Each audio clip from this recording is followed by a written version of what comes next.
We were so excited to find this great flashing arrow on top of a sign that wasn't 50 feet off the ground. In fact, this was only about 8 feet off the ground. It was going to be pure joy taking it down, but it was an unexpected ending to an easy harvest.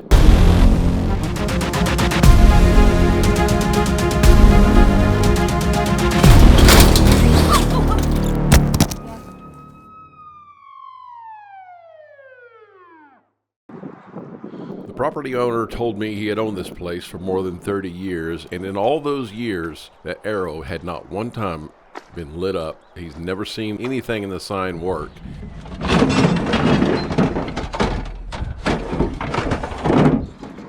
You could see the ravages of decades from hail on this sign that nobody knew what it said.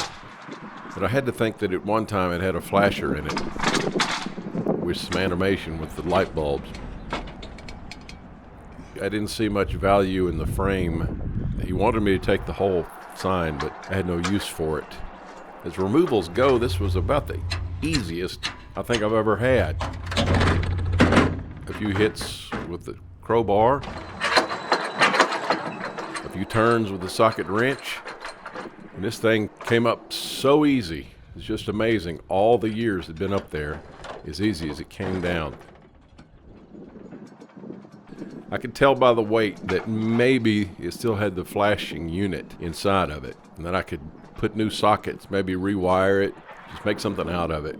And I also noticed that the light bulbs had all been broken off, which was a good thing because the original sockets obviously had been protected all these years by the bulb bases. That's the one thing I noticed that I was sure happy about. And lo and behold, when I finally got it back to the shop, took off the access panel, and there it was, the flashing unit. Dirty, rusty, had to move the birds and rats nest out of the way just to get a photo. But once I plugged it in, I love to hear that sound. Went ahead and used the original sockets, just put in some loose bulbs I had laying around the shop, and the entire thing made a great sound. And we just could not believe, after all those decades, didn't hardly have to do anything to this to bring it back to its former glory, and yet leave all the character the way it is. That is a good day.